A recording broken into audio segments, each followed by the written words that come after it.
사랑하는 여러분, 오늘 우리는 한 평범한 남자의 삶을 송두리째 바꾼 놀라운 이야기를 나누고자 합니다. 인생의 가장 깊은 절망 속에서 새벽비처럼 찾아오신 하나님의 특별한 은혜에 대한 기록입니다. 이야기를 듣기 전에 혹시 여러분의 마음에도 이와 비슷한 어둠이 존재한다면 잠시 모든 것을 내려놓고 귀를 기울여 주시길 바랍니다. 만약 이 이야기가 여러분의 마음에 작은 울림을 준다면 좋아요와 구독을 통해 이 빛을 또 다른 누군가에게 전해주시는 것 또한 어둠 속을 헤매는 영혼을 위한 귀한 나눔이 될 것입니다. 듣는 모든 분들의 삶에 하나님의 평강이 함께하기를 기도합니다. 제 나이 32. 저는 아내를 둔 한 남편이자 대한민국의 수많은 직장인 중 한 명이었습니다. 제 이름 뒤에는 가장 깊숙이 감추고 싶었던 부끄러운 신앙의 그림자가 있었습니다. 익명으로나마 이 고백을 하는 순간조차 심장이 세차게 뛸 만큼 그 기억을 꺼내는 것은 여전히 두려운 일입니다. 하지만 이 기록을 남기라는 주님의 강권적인 부르심에 더는 외면할 수 없어 떨리는 손으로 저의 간증을 시작합니다. 그 일은 작년 12월 유난히 추웠던 어느 밤에 일어났습니다. 저는 경기도의 한 중소기업에서 영업팀 대리로 일하고 있었습니다. 자정을 훌쩍 넘긴 시간, 텅 빈 사무실은 대부분의 형광등마저 꺼져 있었고 창밖에 도시 소음만이 간헐적으로 정적을 깨뜨렸습니다. 저를 포함한 몇몇 동료만이 희미한 스탠드 불빛 아래 식어버린 커피 향 속에서 사투를 벌이고 있었습니다. 모니터의 차가운 빛이 제 얼굴에 깊게 팬피로와 초조함을 비추고 있었습니다. 화면에는 목표 실적과 대비되는 냉혹한 빨간색 숫자들과 아무리 계산기를 두드려도 답이 나오지 않는 빽빽한 엑셀 시트가 가득했습니다. 연말이 다가오고 있었지만 제 마음에는 어떤 기대나 설렘도 없었습니다. 오직 이번 달 실적을 어떻게든 채워야 한다는 목을 옥죄는 듯한 무거운 압박감만이 저를 짓누르고 있었습니다. 책상 한편에 놓인 아내와의 해맑은 결혼 사진을 볼 때면 잠시 옅은 미소가 지어졌습니다. 작은 전셋집에서 시작했지만 서로의 얼굴만 봐도 행복했던 그날들이 떠올랐기 때문입니다. 하지만 그것도 잠시 스마트폰의 은행 앱을 열어 이태로운 잔고를 확인하고 나면 마음은 다시 차가운 돌덩이처럼 굳어졌습니다. 사랑하는 아내에게 그리고 곧 태어날 아이에게 이 지긋지긋한 가난을 물려주고 싶지 않다는 절박함이 제 목을 조여왔습니다. 그때였습니다. 저도 모르게 두 손을 모으고 간절히 기도하기 시작했습니다. 하지만 지금 돌이켜보면 참으로 부끄럽게도 그것은 신앙 고백이 아니었습니다. 하나님을 향한 사랑의 언어가 아니었습니다. 그것은 철저히 계산된 거래 제안이었습니다. 하나님 아버지, 제발 이번 달 실적만 채우게 해주십시오. 지금 상담 중인 이 계약만 성사시켜 주시면 제가 약속했던 특별 헌금 아주 큰 액수로 바로 드리겠습니다. 주님, 딱 한 번만 도와주십시오. 바로 그것이 저의 믿음이었습니다.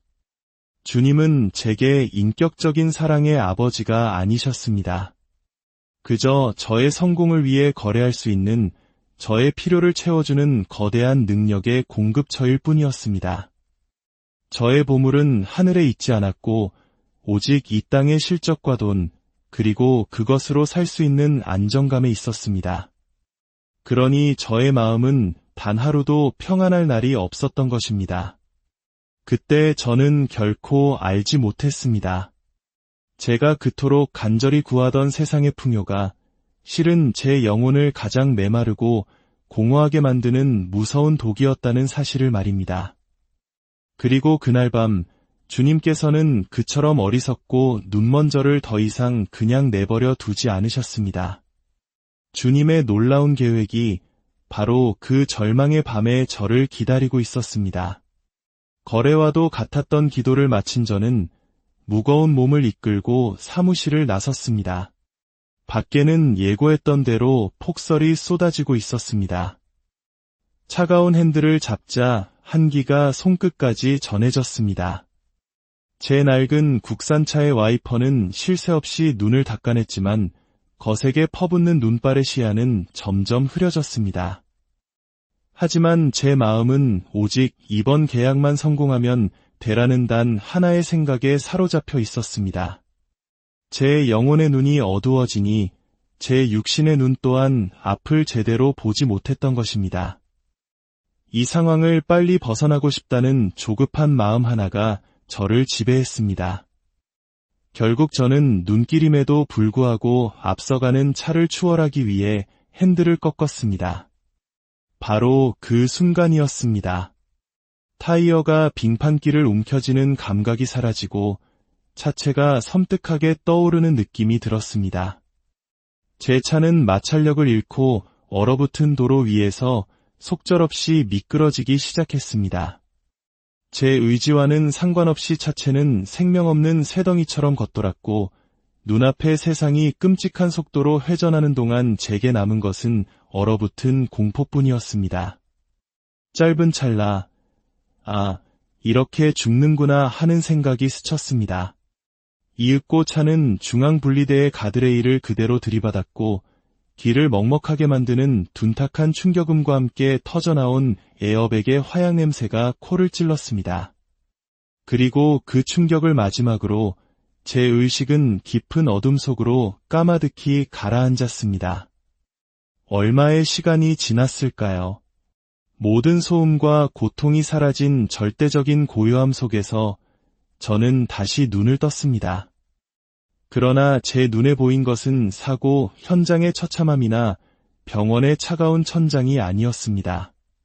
저는 말로 형용할 수 없는 따스하고 지극히 평화로운 빛으로 가득 찬 공간에 서 있었습니다.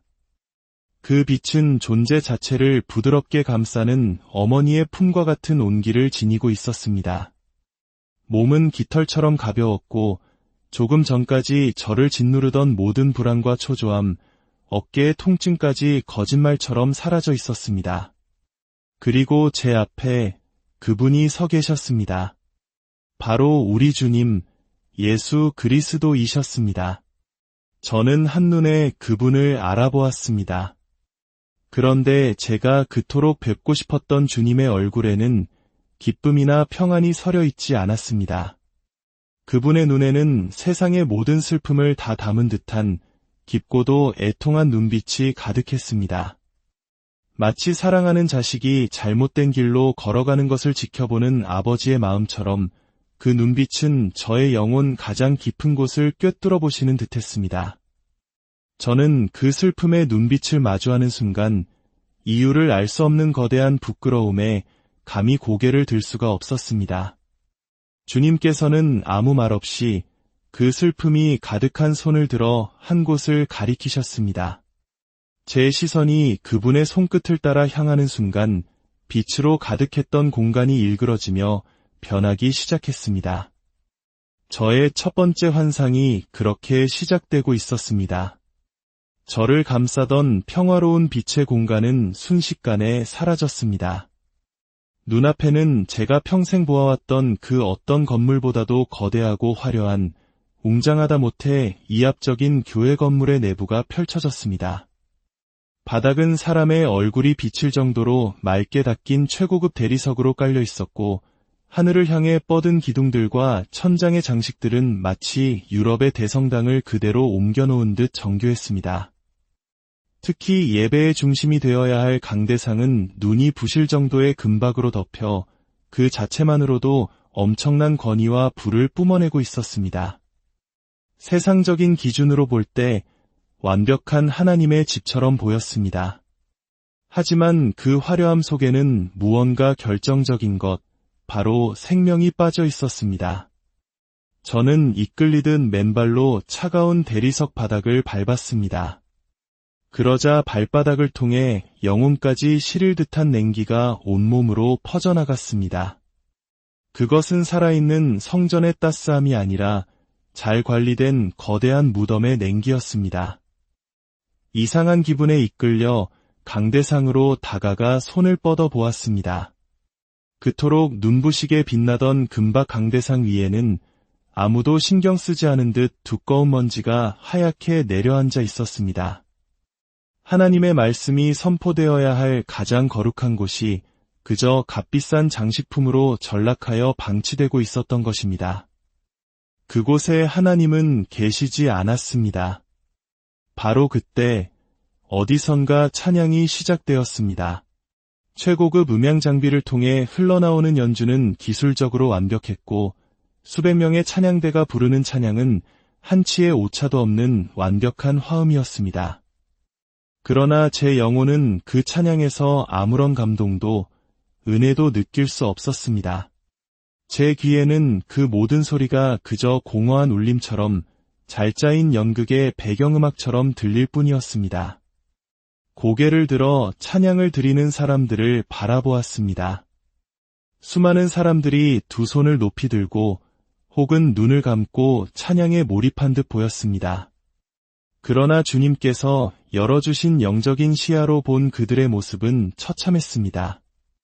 손을 높이 든 사람들의 얼굴에는 간절한 갈망이 아닌 텅 빈 공허함과 이렇게 해야 복을 받는다는 막연한 의무감만이 있었습니다. 눈을 감은 모습에는 주님이 주시는 평안이 아니라 이 지루한 시간이 빨리 지나가기를 바라는 깊은 체념이 서려 있었습니다. 그들은 영혼으로 노래하는 것이 아니었습니다. 마음의 중심을 들여 예배하는 것이 아니었습니다. 그들은 마치 종교라는 무대 위에서 경건한 신자 역할을 연기하는 아주 잘 훈련된 배우들과 같았습니다. 그때 제 곁에 계신 주님의 슬픔 어린 음성이 제 심장에 번개처럼 내리꽂혔습니다. 나의 선지자 이사야를 통해 기록된 바와 같이 이 백성이 입으로는 나를 가까이하며 입술로는 나를 공경하나 그들의 마음은 내게서 멀리 떠났도다. 주님의 그 탄식이 수천 년의 시간을 넘어 제 심장을 향해 울리고 있었습니다. 찬양이 끝나고 경건한 분위기 속에서 헌금 시간이 되었습니다. 저는 주님의 인도하심에 따라 헌금함 앞으로 나아가는 사람들의 손을 똑똑히 보게 되었습니다. 어떤 손은 파랗게 질린 채 두려움으로 떨고 있었습니다. 그 손에 들린 헌금 봉투에서는 이것을 드리지 않으면 내게 벌이 임할 거야. 내 사업이 망하고 우리 아이가 아플지도 몰라라는 공포의 속삭임이 들려왔습니다. 또 어떤 손은 아주 차갑고 단단하게 굳어 있었습니다. 그 손이 헌금함에 돈을 넣는 순간 저는 그 마음의 소리를 들었습니다. 주님, 제가 이만큼 드렸습니다. 제가 드린 것의 10배, 100배로 돌려주실 것을 믿습니다. 제게 더 큰 축복을 내려주십시오. 그것은 감사의 예물이 아니었습니다. 더 큰 것을 얻기 위해 투자하는 철저히 계산된 뇌물이었습니다. 그 끔찍한 광경 앞에서 몸서리를 치며 어떻게 주님을 향한 거룩한 예배에서 이런 일이 있을 수 있단 말인가 속으로 그들을 정죄하던 바로 그 순간 주님께서는 제 시선을 한 손으로 이끄셨습니다. 저는 보았습니다. 두려움에 떠는 손과 계산으로 굳은 손들, 그 사이에 너무나도 익숙한 손 하나를 발견했습니다. 두툼한 수표를 꽉 움켜쥔 채 하나님, 이번 달 실적만 채우게 해주시면 이 돈을 드리겠습니다라고 애타게 되뇌던 손. 바로 제 손이었습니다. 그것을 깨닫는 순간 머리 위로 거대한 망치가 떨어지는 듯한 충격을 받았습니다. 저는 이 비극의 관찰자가 아니었고 이 슬픈 연극의 방관자도 아니었습니다. 저는 바로 그 무대의 중심에서 가장 위선적인 연기를 하고 있던 주연 배우, 바로 저 자신이었습니다.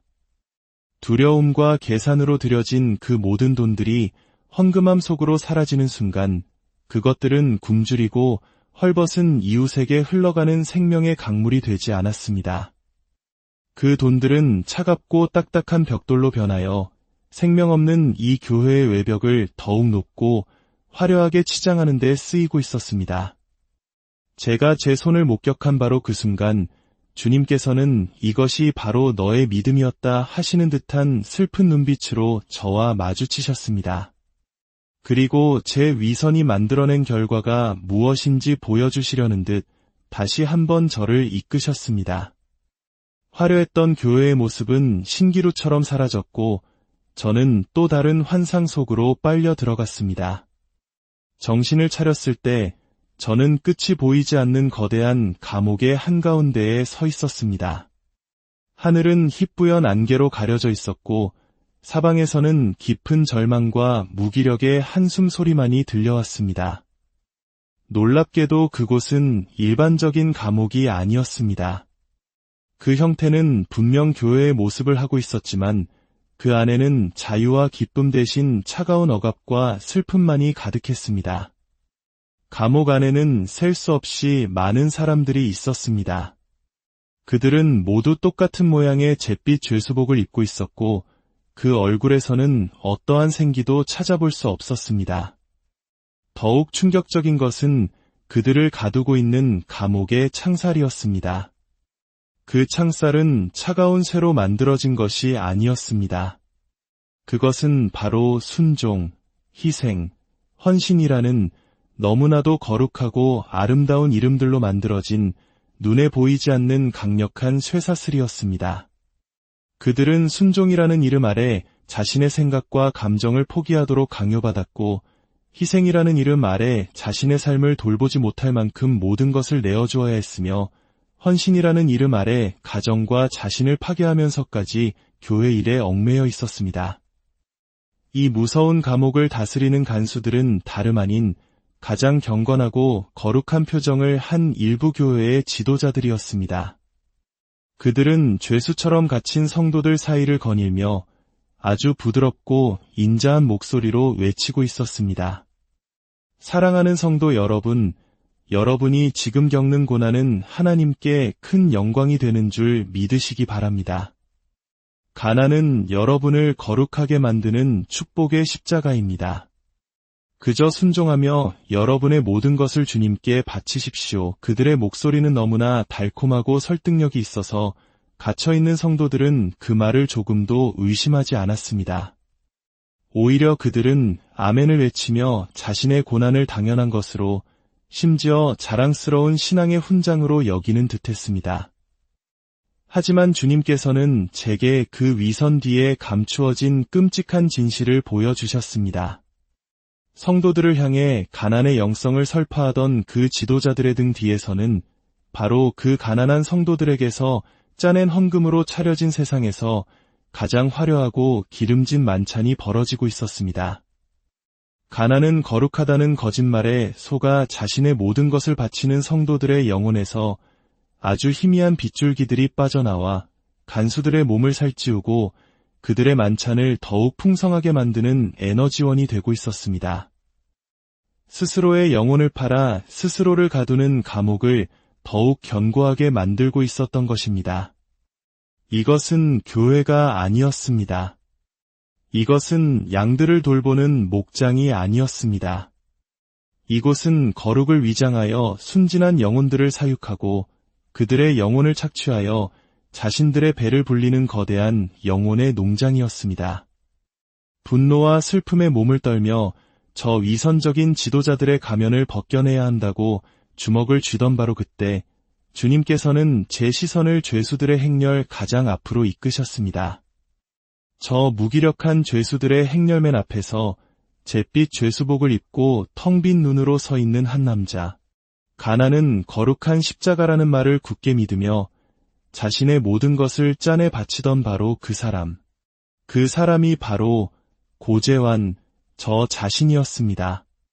두 개의 환상이 끝나고 모든 진실을 마주했을 때 저는 존재의 바닥부터 무너져 내렸습니다. 화려하지만 생명 없는 성전에서 가장 위선적인 제물을 바치던 손은 바로 제 손이었고 거룩한 이름의 감옥에서 가장 충성스럽게 착취당하던 죄수 또한 바로 저였습니다.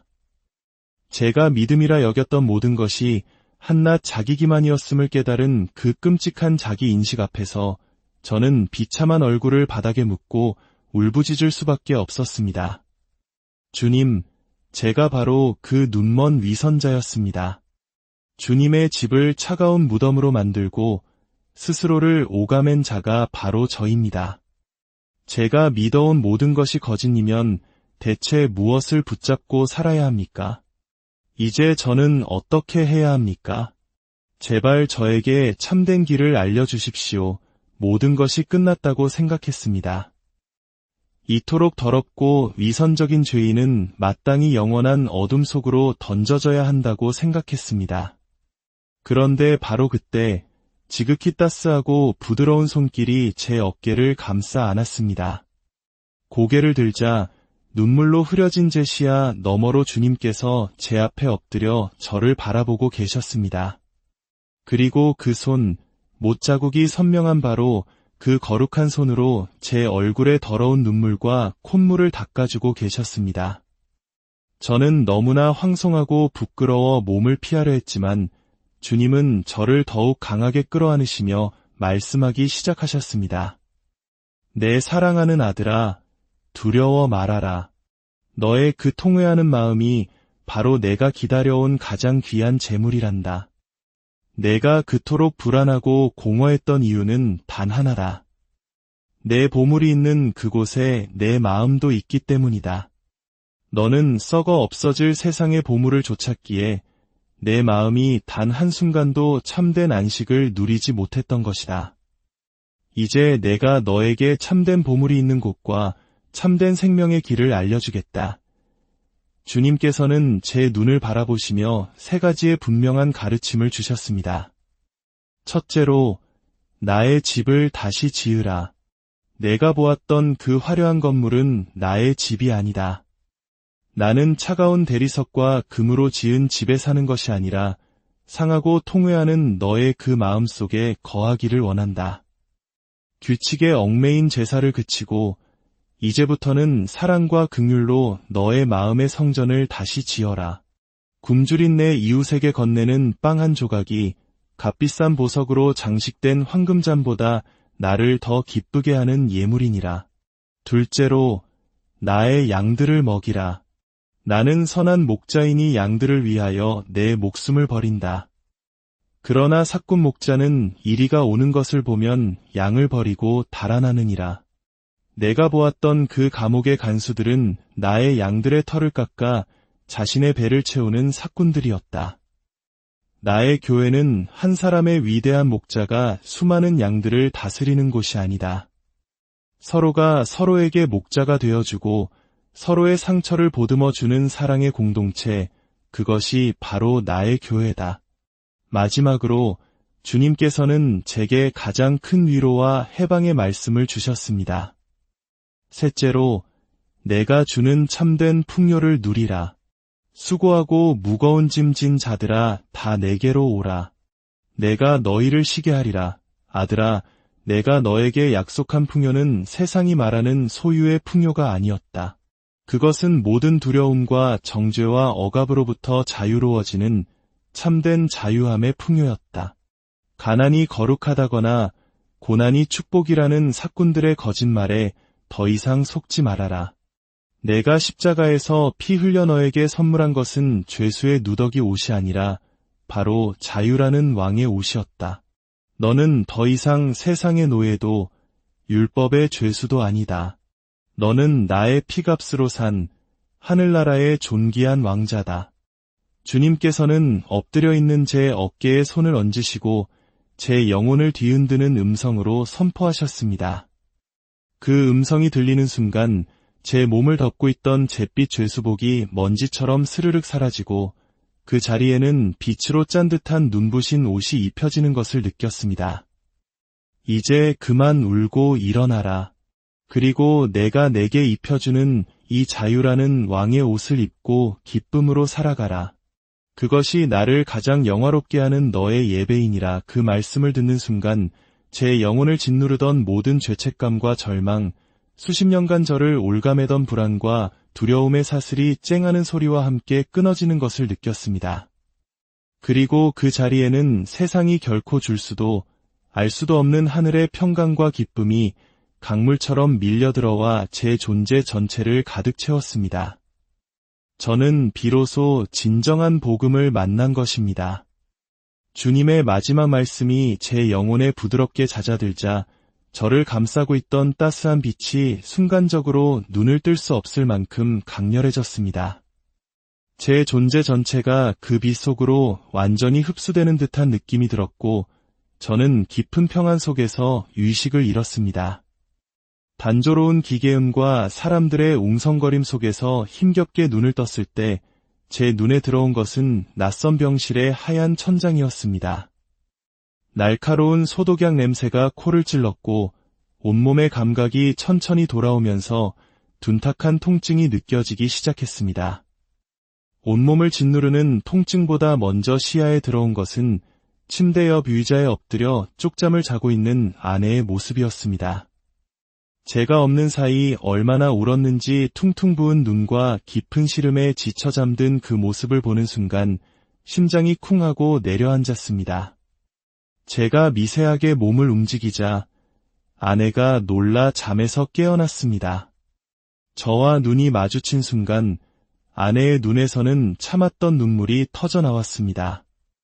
그 모습을 마주하며 저는 제가 겪은 경이롭고도 두려운 세계의 비밀을 참아 입 밖으로 꺼낼 수 없었습니다.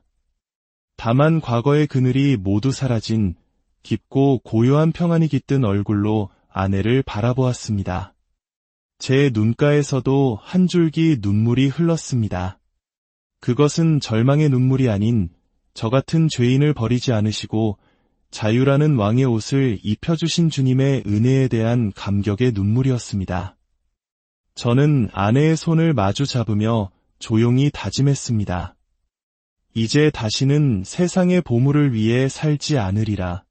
나를 짓누르던 모든 거짓된 멍에를 벗어던지고 주님께서 내게 가르쳐주신 그 참된 생명과 자유의 길을 걸으리라. 그렇게 저의 새로운 삶이 차가운 소독 냄새와 아내의 따뜻한 눈물이 뒤섞인 그 병실에서 조용히 다시 시작되고 있었습니다.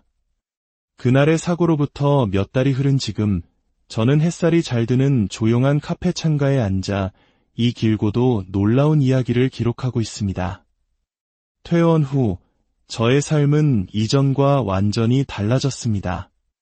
더 이상 아침에 눈을 뜰 때마다 실적 압박과 생활고에 대한 두려움에 떨지 않습니다. 제 통장의 잔고가 저의 가치를 증명하지 않으며 세상의 성공이 제 인생의 목표가 아님을 분명히 알게 되었기 때문입니다. 주님께서 저를 죽음의 문턱에서 다시 살리신 이유는 이 땅에 여전히 과거의 저처럼 거짓된 믿음 속에서 신음하는 수많은 영혼들에게 이 진실을 전하라는 사명을 주셨기 때문임을 깨닫습니다. 이 기록을 통해 하나님은 거래의 신이 아닌 사랑의 아버지이시며 우리에게 원하시는 것은 성공이 아닌 자유라는 진실이 전해지기를 소망합니다. 이제 이 이야기는 더 이상 저만의 것이 아닙니다.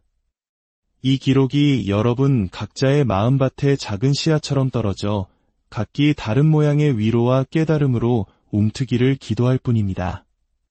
이 모든 체험 후 저는 항상 기뻐하라, 쉬지 말고 기도하라, 범사에 감사하라.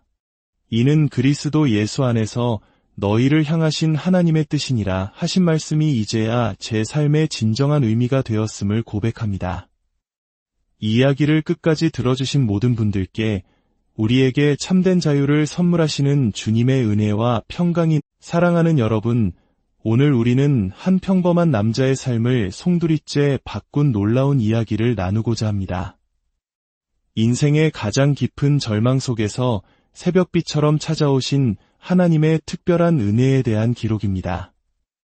이 이야기를 듣기 전에 혹시 여러분의 마음에도 이와 비슷한 어둠이 존재한다면 잠시 모든 것을 내려놓고 귀를 기울여 주시길 바랍니다. 만약 이 이야기가 여러분의 마음에 작은 울림을 준다면 좋아요와 구독을 통해 이 빛을 또 다른 누군가에게 전해주시는 것 또한 어둠 속을 헤매는 영혼을 위한 귀한 나눔이 될 것입니다. 듣는 모든 분들의 삶에 하나님의 평강이 함께하기를 기도합니다. 제 나이 32. 저는 아내를 둔 한 남편이자 대한민국의 수많은 직장인 중 한 명이었습니다. 제 이름 뒤에는 가장 깊숙이 감추고 싶었던 부끄러운 신앙의 그림자가 있었습니다. 익명으로나마 이 고백을 하는 순간조차 심장이 세차게 뛸 만큼 그 기억을 꺼내는 것은 여전히 두려운 일입니다. 하지만 이 기록을 남기라는 주님의 강권적인 부르심에 더는 외면할 수 없어 떨리는 손으로 저의 간증을 시작합니다. 그 일은 작년 12월 유난히 추웠던 어느 밤에 일어났습니다. 저는 경기도의 한 중소기업에서 영업팀 대리로 일하고 있었습니다.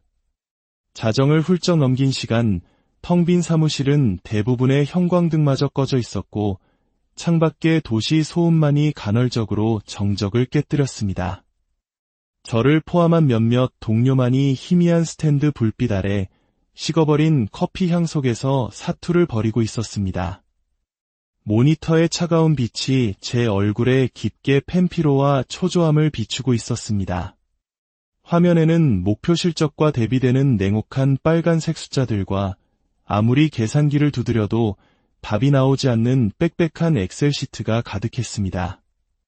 연말이 다가오고 있었지만 제 마음에는 어떤 기대나 설렘도 없었습니다. 오직 이번 달 실적을 어떻게든 채워야 한다는 목을 옥죄는 듯한 무거운 압박감만이 저를 짓누르고 있었습니다.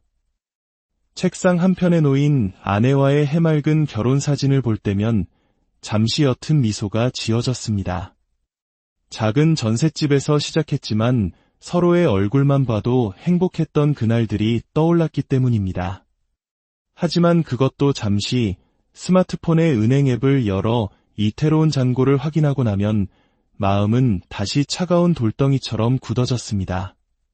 사랑하는 아내에게 그리고 곧 태어날 아이에게 이 지긋지긋한 가난을 물려주고 싶지 않다는 절박함이 제 목을 조여왔습니다. 그때였습니다. 저는 저도 모르게 두 손을 모으고 간절히 기도하기 시작했습니다. 하지만 지금 돌이켜보면 참으로 부끄럽게도 그것은 신앙 고백이 아니었습니다. 하나님을 향한 사랑의 언어가 아니었습니다. 그것은 철저히 계산된 거래 제안이었습니다. 하나님 아버지, 제발 이번 달 실적만 채우게 해주십시오. 지금 상담 중인 이 계약만 성사시켜 주시면 제가 약속했던 특별 헌금 아주 큰 액수로 바로 드리겠습니다. 주님, 딱 한 번만 도와주십시오. 바로 그것이 저의 믿음이었습니다. 주님은 제게 인격적인 사랑의 아버지가 아니셨습니다. 그저 저의 성공을 위해 거래할 수 있는 저의 필요를 채워주는 거대한 능력의 공급처일 뿐이었습니다.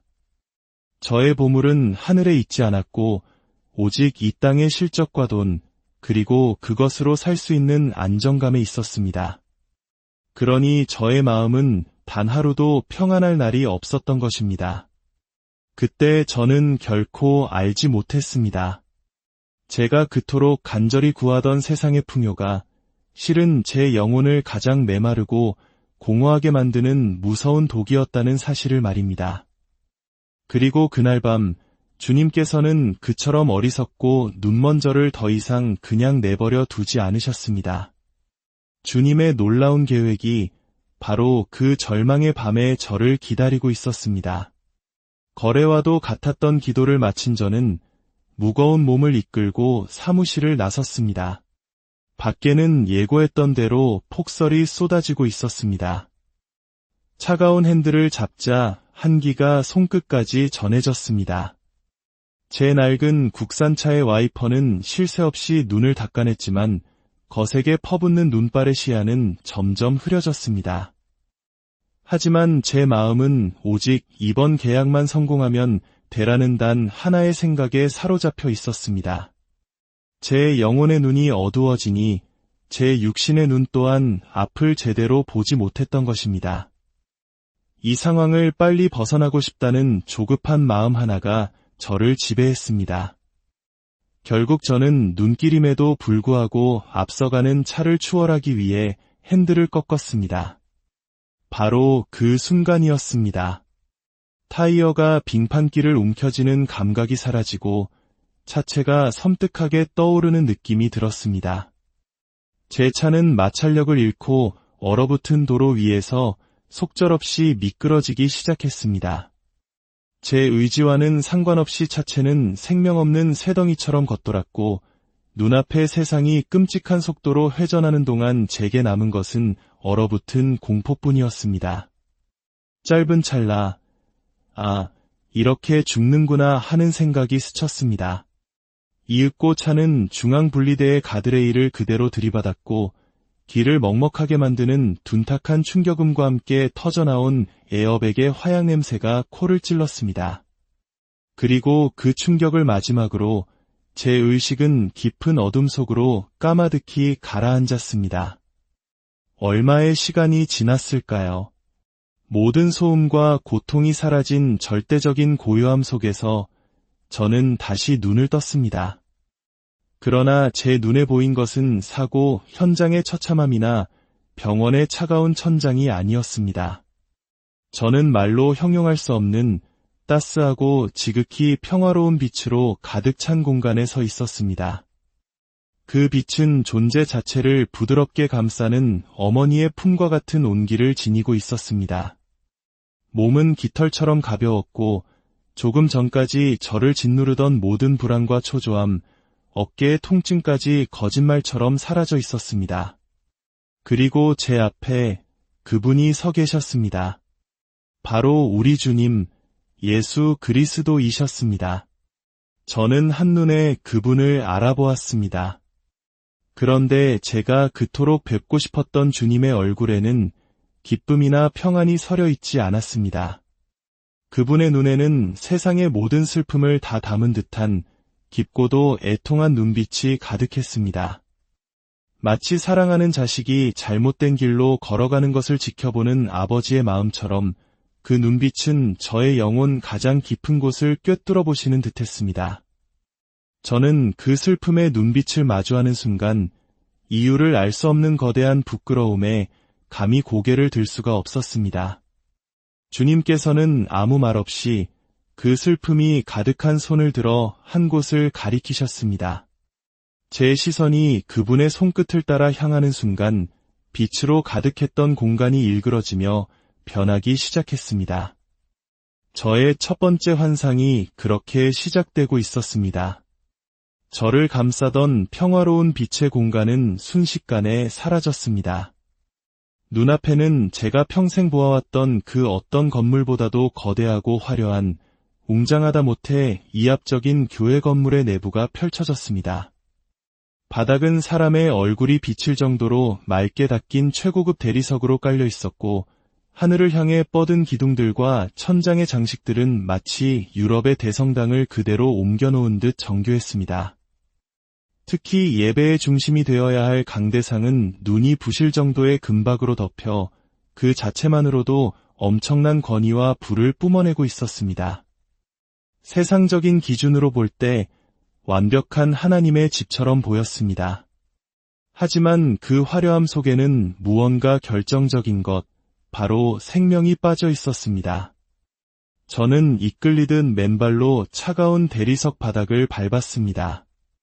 그러자 발바닥을 통해 영혼까지 시릴 듯한 냉기가 온몸으로 퍼져나갔습니다. 그것은 살아있는 성전의 따스함이 아니라 잘 관리된 거대한 무덤의 냉기였습니다. 이상한 기분에 이끌려 강대상으로 다가가 손을 뻗어 보았습니다. 그토록 눈부시게 빛나던 금박 강대상 위에는 아무도 신경 쓰지 않은 듯 두꺼운 먼지가 하얗게 내려앉아 있었습니다. 하나님의 말씀이 선포되어야 할 가장 거룩한 곳이 그저 값비싼 장식품으로 전락하여 방치되고 있었던 것입니다. 그곳에 하나님은 계시지 않았습니다. 바로 그때 어디선가 찬양이 시작되었습니다. 최고급 음향 장비를 통해 흘러나오는 연주는 기술적으로 완벽했고 수백 명의 찬양대가 부르는 찬양은 한치의 오차도 없는 완벽한 화음이었습니다.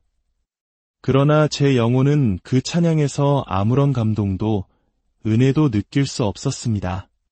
제 귀에는 그 모든 소리가 그저 공허한 울림처럼 잘 짜인 연극의 배경음악처럼 들릴 뿐이었습니다. 고개를 들어 찬양을 드리는 사람들을 바라보았습니다. 수많은 사람들이 두 손을 높이 들고 혹은 눈을 감고 찬양에 몰입한 듯 보였습니다. 그러나 주님께서 열어주신 영적인 시야로 본 그들의 모습은 처참했습니다. 손을 높이 든 사람들의 얼굴에는 간절한 갈망이 아닌 텅 빈 공허함과 이렇게 해야 복을 받는다는 막연한 의무감만이 있었습니다. 눈을 감은 모습에는 주님이 주시는 평안이 아니라 이 지루한 시간이 빨리 지나가기를 바라는 깊은 체념이 서려 있었습니다. 그들은 영혼으로 노래하는 것이 아니었습니다. 마음의 중심을 들여 예배하는 것이 아니었습니다. 그들은 마치 종교라는 무대 위에서 경건한 신자 역할을 연기하는 아주 잘 훈련된 배우들과 같았습니다. 그때 제 곁에 계신 주님의 슬픔 어린 음성이 제 심장에 번개처럼 내리꽂혔습니다.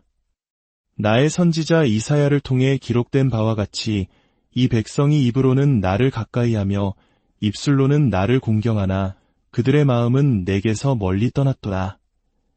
주님의 그 탄식이 수천 년의 시간을 넘어 제 심장을 향해 울리고 있었습니다.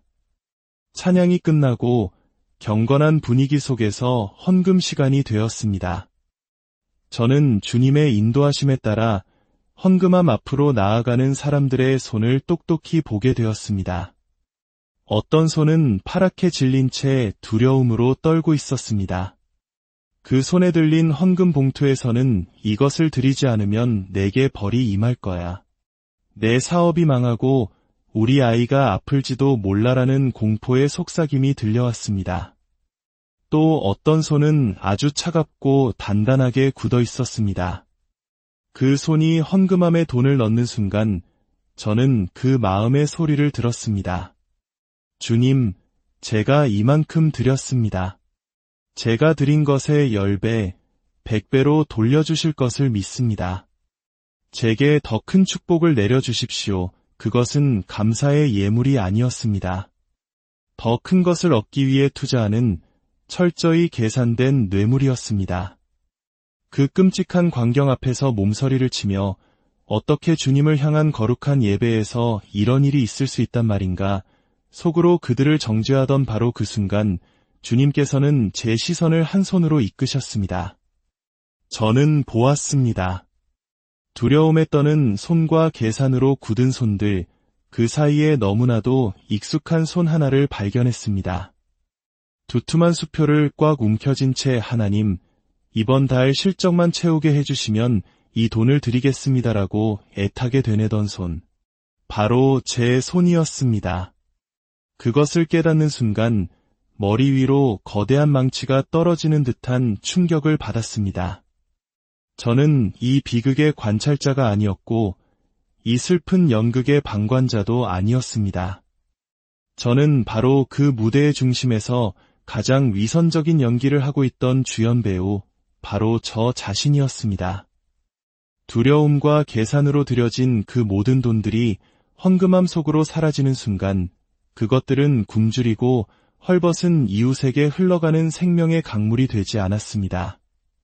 그 돈들은 차갑고 딱딱한 벽돌로 변하여 생명 없는 이 교회의 외벽을 더욱 높고 화려하게 치장하는 데 쓰이고 있었습니다. 제가 제 손을 목격한 바로 그 순간 주님께서는 이것이 바로 너의 믿음이었다 하시는 듯한 슬픈 눈빛으로 저와 마주치셨습니다. 그리고 제 위선이 만들어낸 결과가 무엇인지 보여주시려는 듯 다시 한번 저를 이끄셨습니다. 화려했던 교회의 모습은 신기루처럼 사라졌고 저는 또 다른 환상 속으로 빨려 들어갔습니다. 정신을 차렸을 때 저는 끝이 보이지 않는 거대한 감옥의 한가운데에 서 있었습니다. 하늘은 희뿌연 안개로 가려져 있었고 사방에서는 깊은 절망과 무기력의 한숨 소리만이 들려왔습니다. 놀랍게도 그곳은 일반적인 감옥이 아니었습니다. 그 형태는 분명 교회의 모습을 하고 있었지만 그 안에는 자유와 기쁨 대신 차가운 억압과 슬픔만이 가득했습니다. 감옥 안에는 셀 수 없이 많은 사람들이 있었습니다. 그들은 모두 똑같은 모양의 잿빛 죄수복을 입고 있었고 그 얼굴에서는 어떠한 생기도 찾아볼 수 없었습니다. 더욱 충격적인 것은 그들을 가두고 있는 감옥의 창살이었습니다. 그 창살은 차가운 쇠로 만들어진 것이 아니었습니다. 그것은 바로 순종, 희생, 헌신이라는 너무나도 거룩하고 아름다운 이름들로 만들어진 눈에 보이지 않는 강력한 쇠사슬이었습니다. 그들은 순종이라는 이름 아래 자신의 생각과 감정을 포기하도록 강요받았고 희생이라는 이름 아래 자신의 삶을 돌보지 못할 만큼 모든 것을 내어주어야 했으며 헌신이라는 이름 아래 가정과 자신을 파괴하면서까지 교회 일에 얽매여 있었습니다. 이 무서운 감옥을 다스리는 간수들은 다름 아닌 가장 경건하고 거룩한 표정을 한 일부 교회의 지도자들이었습니다. 그들은 죄수처럼 갇힌 성도들 사이를 거닐며 아주 부드럽고 인자한 목소리로 외치고 있었습니다. 사랑하는 성도 여러분, 여러분이 지금 겪는 고난은 하나님께 큰 영광이 되는 줄 믿으시기 바랍니다. 가난은 여러분을 거룩하게 만드는 축복의 십자가입니다. 그저 순종하며 여러분의 모든 것을 주님께 바치십시오. 그들의 목소리는 너무나 달콤하고 설득력이 있어서 갇혀있는 성도들은 그 말을 조금도 의심하지 않았습니다. 오히려 그들은 아멘을 외치며 자신의 고난을 당연한 것으로 심지어 자랑스러운 신앙의 훈장으로 여기는 듯했습니다. 하지만 주님께서는 제게 그 위선 뒤에 감추어진 끔찍한 진실을 보여주셨습니다. 성도들을 향해 가난의 영성을 설파하던 그 지도자들의 등 뒤에서는 바로 그 가난한 성도들에게서 짜낸 헌금으로 차려진 세상에서 가장 화려하고 기름진 만찬이 벌어지고 있었습니다. 가난은 거룩하다는 거짓말에 속아 자신의 모든 것을 바치는 성도들의 영혼에서 아주 희미한 빗줄기들이 빠져나와 간수들의 몸을 살찌우고 그들의 만찬을 더욱 풍성하게 만드는 에너지원이 되고 있었습니다. 스스로의 영혼을 팔아 스스로를 가두는 감옥을 더욱 견고하게 만들고 있었던 것입니다. 이것은 교회가 아니었습니다. 이것은 양들을 돌보는 목장이 아니었습니다. 이곳은 거룩을 위장하여 순진한 영혼들을 사육하고 그들의 영혼을 착취하여 자신들의 배를 불리는 거대한 영혼의 농장이었습니다. 분노와 슬픔에 몸을 떨며 저 위선적인 지도자들의 가면을 벗겨내야 한다고 주먹을 쥐던 바로 그때 주님께서는 제 시선을 죄수들의 행렬 가장 앞으로 이끄셨습니다. 저 무기력한 죄수들의 행렬맨 앞에서 잿빛 죄수복을 입고 텅 빈 눈으로 서 있는 한 남자. 가난은 거룩한 십자가라는 말을 굳게 믿으며 자신의 모든 것을 짠에 바치던 바로 그 사람. 그 사람이 바로 고재환, 저 자신이었습니다. 두 개의 환상이 끝나고 모든 진실을 마주했을 때 저는 존재의 바닥부터 무너져 내렸습니다. 화려하지만 생명 없는 성전에서 가장 위선적인 제물을 바치던 손은 바로 제 손이었고 거룩한 이름의 감옥에서 가장 충성스럽게 착취당하던 죄수 또한 바로 저였습니다. 제가 믿음이라 여겼던 모든 것이 한낱 자기 기만이었음을 깨달은 그 끔찍한 자기 인식 앞에서 저는 비참한 얼굴을 바닥에 묻고 울부짖을 수밖에 없었습니다. 주님, 제가 바로 그 눈먼 위선자였습니다. 주님의 집을 차가운 무덤으로 만들고 스스로를 오가맨 자가 바로 저입니다. 제가 믿어온 모든 것이 거짓이면 대체 무엇을 붙잡고 살아야 합니까? 이제 저는 어떻게 해야 합니까? 제발 저에게 참된 길을 알려주십시오. 모든 것이 끝났다고 생각했습니다. 이토록 더럽고 위선적인 죄인은 마땅히 영원한 어둠 속으로 던져져야 한다고 생각했습니다. 그런데 바로 그때 지극히 따스하고 부드러운 손길이 제 어깨를 감싸 안았습니다. 고개를 들자 눈물로 흐려진 제 시야 너머로 주님께서 제 앞에 엎드려 저를 바라보고 계셨습니다. 그리고 그 손, 못자국이 선명한 바로 그 거룩한 손으로 제 얼굴의 더러운 눈물과 콧물을 닦아주고 계셨습니다. 저는 너무나 황송하고 부끄러워 몸을 피하려 했지만 주님은 저를 더욱 강하게 끌어안으시며 말씀하기 시작하셨습니다. 내 사랑하는 아들아, 두려워 말아라. 너의 그 통회하는 마음이 바로 내가 기다려온 가장 귀한 재물이란다. 내가 그토록 불안하고 공허했던 이유는 단 하나다. 내 보물이 있는 그곳에 내 마음도 있기 때문이다.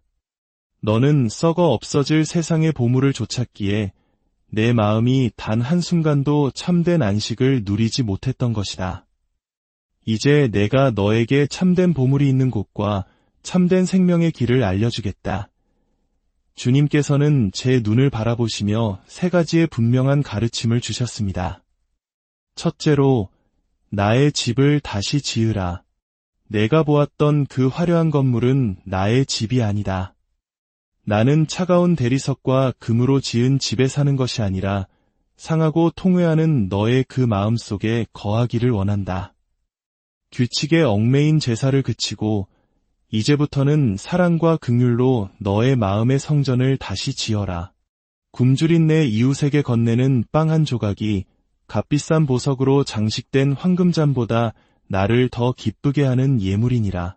둘째로, 나의 양들을 먹이라. 나는 선한 목자이니 양들을 위하여 내 목숨을 버린다. 그러나 사꾼 목자는 이리가 오는 것을 보면 양을 버리고 달아나느니라. 내가 보았던 그 감옥의 간수들은 나의 양들의 털을 깎아 자신의 배를 채우는 사꾼들이었다. 나의 교회는 한 사람의 위대한 목자가 수많은 양들을 다스리는 곳이 아니다. 서로가 서로에게 목자가 되어주고 서로의 상처를 보듬어주는 사랑의 공동체, 그것이 바로 나의 교회다. 마지막으로 주님께서는 제게 가장 큰 위로와 해방의 말씀을 주셨습니다. 셋째로, 내가 주는 참된 풍요를 누리라. 수고하고 무거운 짐 진 자들아, 다 내게로 오라. 내가 너희를 쉬게 하리라.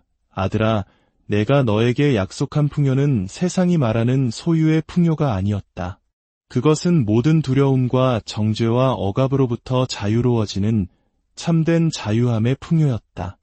가난이 거룩하다거나 고난이 축복이라는 사꾼들의 거짓말에 더 이상 속지 말아라. 내가 십자가에서 피 흘려 너에게 선물한 것은 죄수의 누더기 옷이 아니라 바로 자유라는 왕의 옷이었다. 너는 더 이상 세상의 노예도 율법의 죄수도 아니다. 너는 나의 피값으로 산 하늘나라의 존귀한 왕자다. 주님께서는 엎드려 있는 제 어깨에 손을 얹으시고 제 영혼을 뒤흔드는 음성으로 선포하셨습니다. 그 음성이 들리는 순간 제 몸을 덮고 있던 잿빛 죄수복이 먼지처럼 스르륵 사라지고 그 자리에는 빛으로 짠 듯한 눈부신 옷이 입혀지는 것을 느꼈습니다. 이제 그만 울고 일어나라. 그리고 내가 내게 입혀주는 이 자유라는 왕의 옷을 입고 기쁨으로 살아가라. 그것이 나를 가장 영화롭게 하는 너의 예배이니라. 그 말씀을 듣는 순간 제 영혼을 짓누르던 모든 죄책감과 절망, 수십 년간 저를 올가매던 불안과 두려움의 사슬이 쨍하는 소리와 함께 끊어지는 것을 느꼈습니다. 그리고 그 자리에는 세상이 결코 줄 수도 알 수도 없는 하늘의 평강과 기쁨이 강물처럼 밀려들어와 제 존재 전체를 가득 채웠습니다. 저는 비로소 진정한 복음을 만난 것입니다. 주님의 마지막 말씀이 제 영혼에 부드럽게 잦아들자 저를 감싸고 있던 따스한 빛이 순간적으로 눈을 뜰 수 없을 만큼 강렬해졌습니다. 제 존재 전체가 그 빛 속으로 완전히 흡수되는 듯한 느낌이 들었고 저는 깊은 평안 속에서 의식을 잃었습니다. 단조로운 기계음과 사람들의 웅성거림 속에서 힘겹게 눈을 떴을 때 제 눈에 들어온 것은 낯선 병실의 하얀 천장이었습니다. 날카로운 소독약 냄새가 코를 찔렀고 온몸의 감각이 천천히 돌아오면서 둔탁한 통증이 느껴지기 시작했습니다. 온몸을 짓누르는 통증보다 먼저 시야에 들어온 것은 침대 옆 의자에 엎드려 쪽잠을 자고 있는 아내의 모습이었습니다. 제가 없는 사이 얼마나 울었는지 퉁퉁 부은 눈과 깊은 시름에 지쳐 잠든 그 모습을 보는 순간 심장이 쿵 하고 내려앉았습니다. 제가 미세하게 몸을 움직이자 아내가 놀라 잠에서 깨어났습니다. 저와 눈이 마주친 순간 아내의 눈에서는 참았던 눈물이 터져 나왔습니다. 그 모습을 마주하며 저는 제가 겪은 경이롭고도 두려운 세계의 비밀을 참아 입 밖으로 꺼낼 수 없었습니다. 다만 과거의 그늘이 모두 사라진 깊고 고요한 평안이 깃든 얼굴로 아내를 바라보았습니다. 제 눈가에서도 한 줄기 눈물이 흘렀습니다. 그것은 절망의 눈물이 아닌 저 같은 죄인을 버리지 않으시고 자유라는 왕의 옷을 입혀주신 주님의 은혜에 대한 감격의 눈물이었습니다. 저는 아내의 손을 마주 잡으며 조용히 다짐했습니다. 이제 다시는 세상의 보물을 위해 살지 않으리라. 나를 짓누르던 모든 거짓된 멍에를 벗어던지고 주님께서 내게 가르쳐주신 그 참된 생명과 자유의 길을 걸으리라. 그렇게 저의 새로운 삶이 차가운 소독 냄새와 아내의 따뜻한 눈물이 뒤섞인 그 병실에서 조용히 다시 시작되고 있었습니다. 그날의 사고로부터 몇 달이 흐른 지금 저는 햇살이 잘 드는 조용한 카페 창가에 앉아 이 길고도 놀라운 이야기를 기록하고 있습니다. 퇴원 후 저의 삶은 이전과 완전히 달라졌습니다. 더 이상 아침에 눈을 뜰 때마다 실적 압박과 생활고에 대한 두려움에 떨지 않습니다. 제 통장의 잔고가 저의 가치를 증명하지 않으며 세상의 성공이 제 인생의 목표가 아님을 분명히 알게 되었기 때문입니다. 주님께서 저를 죽음의 문턱에서 다시 살리신 이유는 이 땅에 여전히 과거의 저처럼 거짓된 믿음 속에서 신음하는 수많은 영혼들에게 이 진실을 전하라는 사명을 주셨기 때문임을 깨닫습니다. 이 기록을 통해 하나님은 거래의 신이 아닌 사랑의 아버지이시며 우리에게 원하시는 것은 성공이 아닌 자유라는 진실이 전해지기를 소망합니다. 이제 이 이야기는 더 이상 저만의 것이 아닙니다. 이 기록이 여러분 각자의 마음밭에 작은 씨앗처럼 떨어져 각기 다른 모양의 위로와 깨달음으로 움트기를 기도할 뿐입니다. 이 모든 체험 후 저는 항상 기뻐하라, 쉬지 말고 기도하라, 범사에 감사하라. 이는 그리스도 예수 안에서 너희를 향하신 하나님의 뜻이니라 하신 말씀이 이제야 제 삶의 진정한 의미가 되었음을 고백합니다. 이 이야기를 끝까지 들어주신 모든 분들께 우리에게 참된 자유를 선물하시는 주님의 은혜와 평강이 사랑하는 여러분, 오늘 우리는 한 평범한 남자의 삶을 송두리째 바꾼 놀라운 이야기를 나누고자 합니다. 인생의 가장 깊은 절망 속에서 새벽빛처럼 찾아오신 하나님의 특별한 은혜에 대한 기록입니다. 이 이야기를 듣기 전에 혹시 여러분의 마음에도 이와 비슷한 어둠이 존재한다면 잠시 모든 것을 내려놓고 귀를 기울여 주시길 바랍니다. 만약 이 이야기가 여러분의 마음에 작은 울림을 준다면 좋아요와 구독을 통해 이 빛을 또 다른 누군가에게 전해주시는 것 또한 어둠 속을 헤매는 영혼을 위한 귀한 나눔이 될 것입니다. 듣는 모든 분들의 삶에 하나님의 평강이 함께하기를 기도합니다. 제 나이 32. 저는 아내를 둔 한 남편이자 대한민국의 수많은 직장인 중 한 명이었습니다. 제 이름 뒤에는 가장 깊숙이 감추고 싶었던 부끄러운 신앙의 그림자가 있었습니다. 익명으로나마 이 고백을 하는 순간조차 심장이 세차게 뛸 만큼 그 기억을 꺼내는 것은 여전히 두려운 일입니다. 하지만 이 기록을 남기라는 주님의 강권적인 부르심에 더는 외면할 수 없어 떨리는 손으로 저의 간증을 시작합니다. 그 일은 작년 12월 유난히 추웠던 어느 밤에 일어났습니다. 저는 경기도의 한 중소기업에서 영업팀 대리로 일하고 있었습니다. 자정을 훌쩍 넘긴 시간 텅 빈 사무실은 대부분의 형광등마저 꺼져 있었고 창밖의 도시 소음만이 간헐적으로 정적을 깨뜨렸습니다. 저를 포함한 몇몇 동료만이 희미한 스탠드 불빛 아래 식어버린 커피 향 속에서 사투를 벌이고 있었습니다. 모니터의 차가운 빛이 제 얼굴에 깊게 팬피로와 초조함을 비추고 있었습니다. 화면에는 목표 실적과 대비되는 냉혹한 빨간색 숫자들과 아무리 계산기를 두드려도